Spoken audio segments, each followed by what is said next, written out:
अपना शिव गुरु के चरण में प्रणाम करतनी। सती पार्वती माता के चरण में प्रणाम करतनी। साउन भैया देवी के चरण में प्रणाम करतनी। हमरा प्रणाम के अपना अपना चरण में स्वीकार करी। हे महादेव जी मैया पार्वती साहब भैया दीदी, हमरा प्रणाम के अपना अपना चरण में स्वीकार कर ली। जितना गुरु भाई गुरु बहन वाली लोग उन लोग के चरण में हम प्रणाम करतनी। हमरा प्रणाम के अपना अपना चरण में स्वीकार कर ली लो। एगो कौन शब्द वचन गलती निकली ओकरा खातिर क्षमा मांगतनी हम दीदी भैया से, गुरु से, अपना माता से, साहब भैया दीदी से।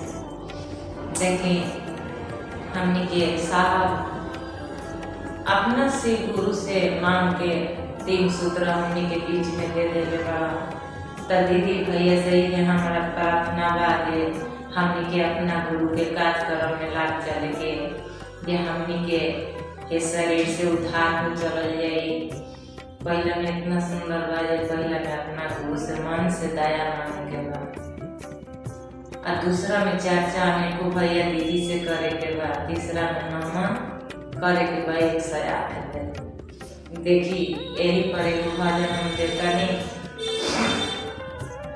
कितना अच्छा चीज बा जे हमार गुरु जी स्कूल खोलवा दे साहेब से, तो हमनी के लोग नहीं थे पढ़े के, तो हमनी के पढ़ल जावे स्कूल में। ऐसा भजन देता नहीं। अरे शिव नाम के खुलले सकोलिया हो, भैया नाम लिखवाला। अरे शिव गुरु के खुलले सकोलिया हो, दीदिया नाम लिखवाला। नाम लिखवाला भैया घोषणा कराला। नाम लिखवाला दीदी घोषणा कराला। आरे 3 सूत के खुलली सकोलिया हो, भैया नाम लिखवाला। ओही सकुलिया के मास्टर साहेब भैया, ओही सकुलिया के मास्टर लीलामा दीदी।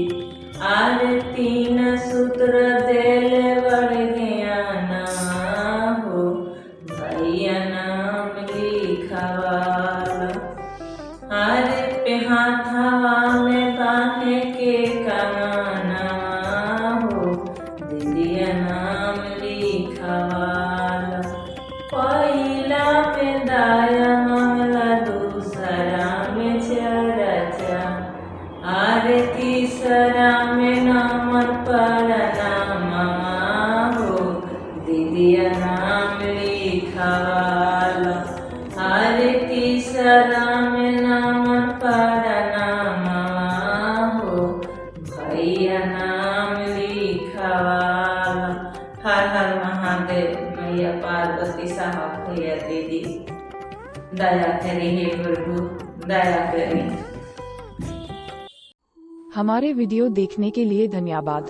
कृपया हमारे चैनल को सब्सक्राइब करें।